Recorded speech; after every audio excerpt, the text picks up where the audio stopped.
La Théogonie d'Hésiode est un poème épique datant environ du 7e siècle avant Jésus-Christ. En ces temps, on essayait de comprendre ou plutôt réciter les origines du monde, souvent par le biais des mythes. Le mythe est une histoire racontée qui souvent renvoie à d'autres mythes. Ensemble, ils forment ce que l'on appelle une mythologie. Le mythe explique le monde et renvoie donc aux rites de l'époque, mais il n'est pas dogme. On peut connaître des variantes. On en retrouve de plusieurs sortes, les récits des aventures des dieux, les gestes des héros et les récits des origines. La théogonie regroupe un peu ces trois points. On peut donc dire après tout cela que le mythe est une façon d'explorer les limites de l'imaginaire social. Dans sa théogonie, Hésiode l'explique.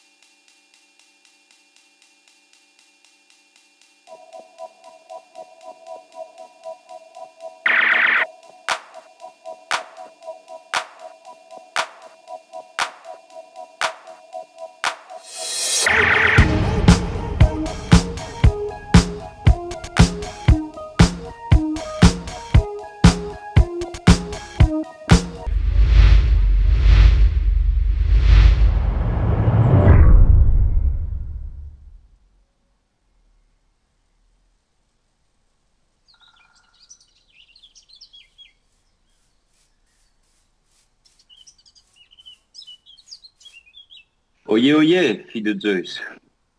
Dites, chantez-moi voir un peu le début de l'histoire, le commencement et tout le tralala qui suit avec les dieux. Contez-moi un peu tout ça, vous qui avez demeuré sur machin, là, à Olympe, depuis la nuit des temps. Et attention, pas dans tourloupe, je veux la totale de chez la totale. Je me suis pas tapé 4 lieues à pied pour qu'on me joue du hippo. Donc mettez le paquet sur les effets spéciaux, oubliez rien, sinon je m'en vais vous foutre un pain dans les ailes à ne pas piquer des hannetons. Avec plaisir, cher Hésiode. Assieds-toi auprès de Terpe et t'aide son sein. Écoute la tendre voix de Calliope.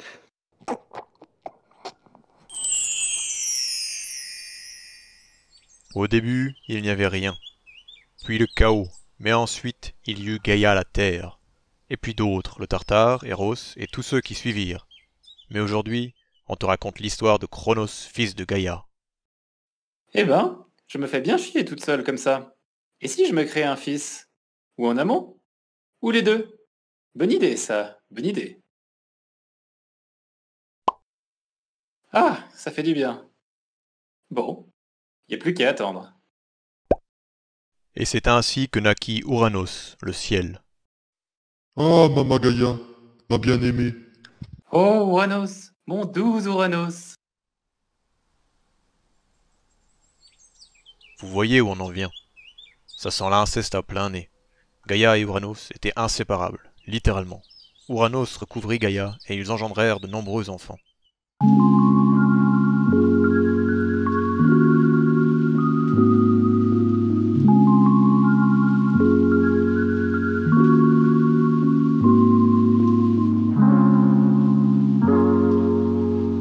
Ah, encore un.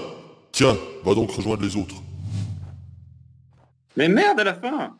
C'est au moins le 10e que tu me refourgues dans le lard, là. J'en peux plus, moi. Y a pas la place dans mes entrailles. Comme ses frères et sœurs, le jeune Cronos se retrouva coincé au fin fond de Gaïa.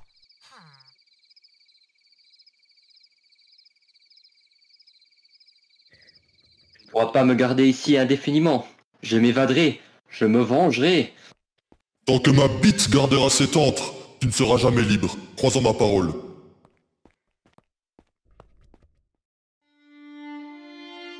Gaïa, indignée que ses enfants ne puissent sortir, complota un plan perfide contre Ouranos. Elle fabriqua une serpe et la donna discrètement à Cronos.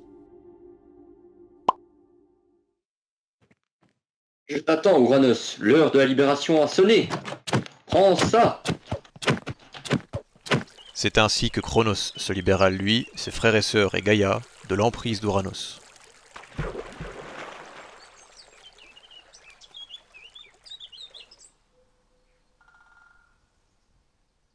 Une fois adulte, Cronos soumit Rhea, sa sœur.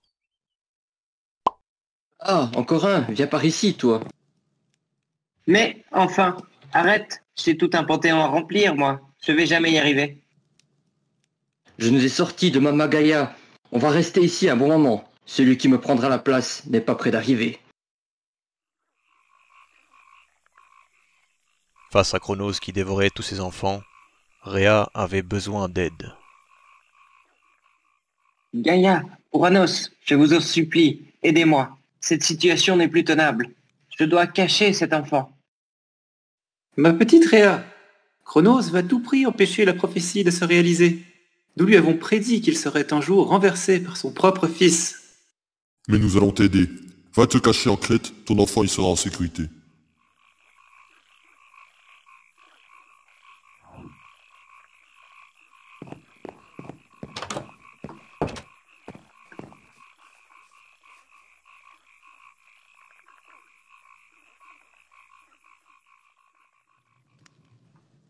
Réfugiée en Crète, Rhea donna naissance à Zeus, le tonnerre. Ah, on va être bien ici. Ton imbécile de père ne va jamais nous trouver. Et je vais lui préparer une petite ruse pour te mettre à l'abri de son appétit.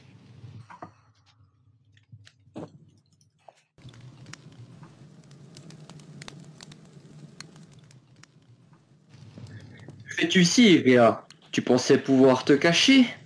C'est mon dernier fils que tu as là. Par ici, comme tous les autres. On a réussi, mon petit Zeus. Chronos a été dupé. Tu vas pouvoir vivre et lui mettre la raclée qu'il mérite. Mais Chronos eut le malheur de faire les frais de la ruse de Rhea. Je me sens pas très bien, moi. J'aurais dû picoler un peu moins d'ambroisie hier soir à la soirée chez Eros. Je sens que je vais être malade. Il recracha la pierre et tous ses enfants.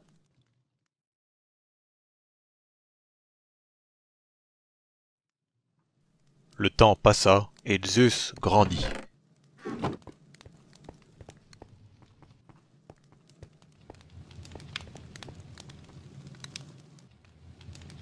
Le temps est venu.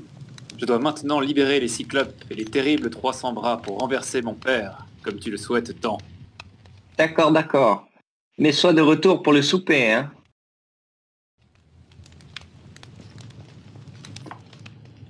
Ainsi Zeus partit pour libérer ses oncles, les Cyclopes, et les terribles 300 bras, séquestrés par Uranos.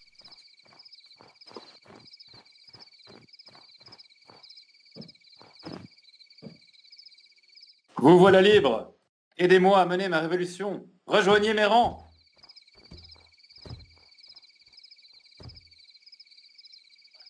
Nous allons t'aider dans ta quête. Nous te donnerons le tonnerre, l'éclair et la foudre. Merci, mes chers. Je pourrai maintenant être, chez les hommes comme chez les dieux, seigneur et maître. Ayant obtenu les faveurs des Cyclopes, il restait à Zeus de libérer les terribles 300 bras.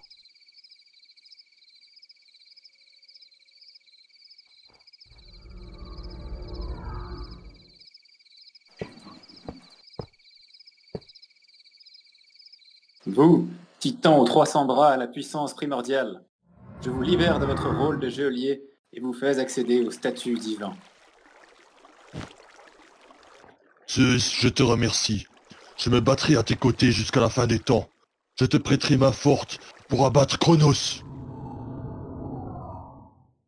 Zeus, désormais accompagné des terribles 300 bras et de la puissance des Cyclopes, fut prêt à affronter son père, le tyran Chronos. Zeus mena alors une guerre sans relâche contre le règne des Titans. 10 ans durant la guerre fit rage.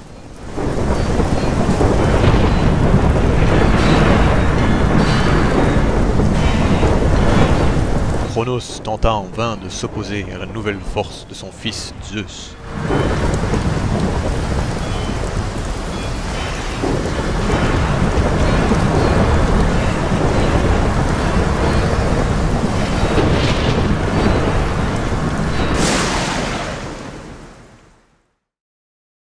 Les éclairs de Zeus et les pierres des 300 bras finirent par ensevelir les Titans.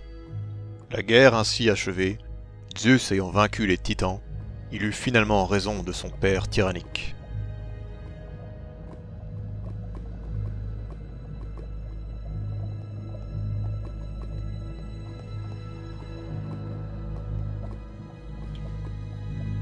Te voilà vaincu, Chronos. Ton règne s'achève et tu demeureras désormais ici, au Tartare, jusqu'à la fin des temps.